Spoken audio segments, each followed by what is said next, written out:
Bismillahirrahmanirrahim. Assalamualaikum warahmatullahi wabarakatuh. Halo anak-anak, selamat pagi. Bagaimana kabar kalian? Semoga masih tetap dalam keadaan sehat ya.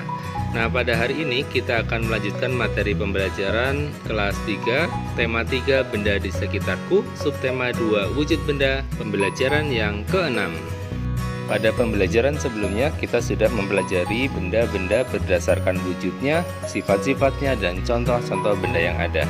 Nah, pada hari ini kita akan melanjutkan materi tentang aneka wujud benda sebagai anugerah Tuhan. Aneka wujud benda sebagai anugerah Tuhan.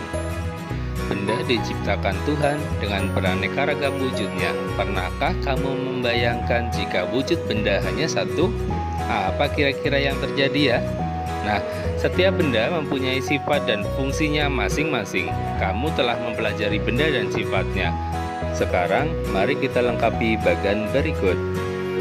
Benda jika dikelompokkan berdasarkan wujudnya terbagi menjadi 3, yakni benda padat, cair, dan gas. Nah, benda padat memiliki sifat apa kemarin yang kita sudah pelajari sifat benda padat? Yang pertama adalah bentuknya tetap walaupun wadahnya berubah dan dapat digenggam atau dipegang ya, atau disentuh.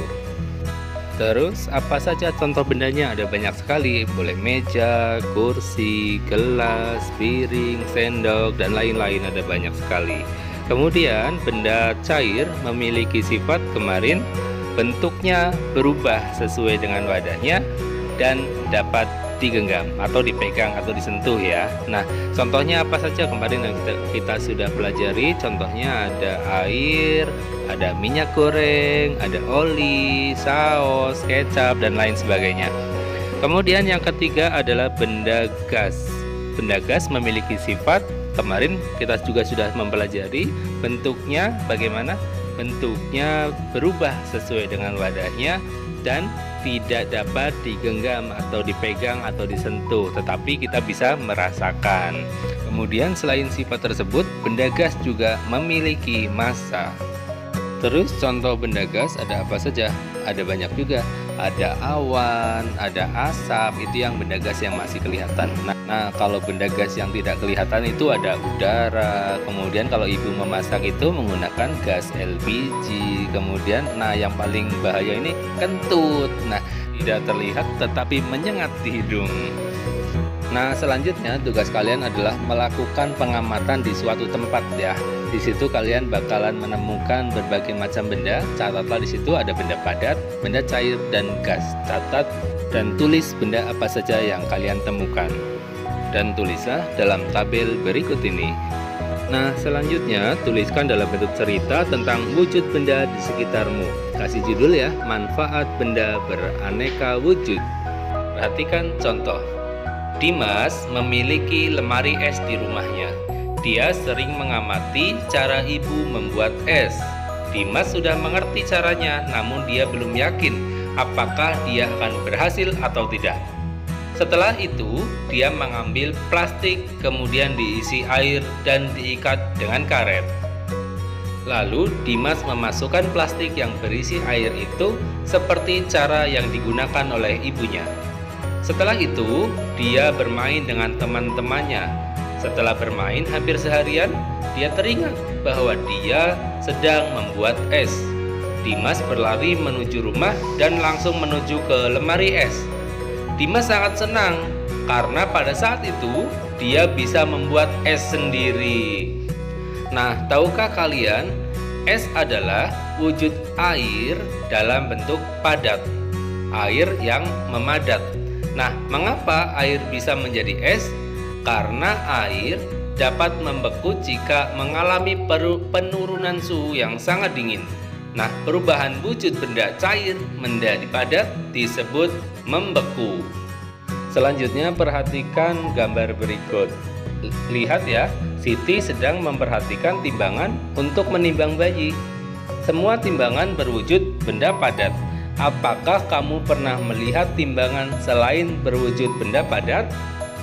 Tidak ada ya, semua timbangan berwujud benda padat.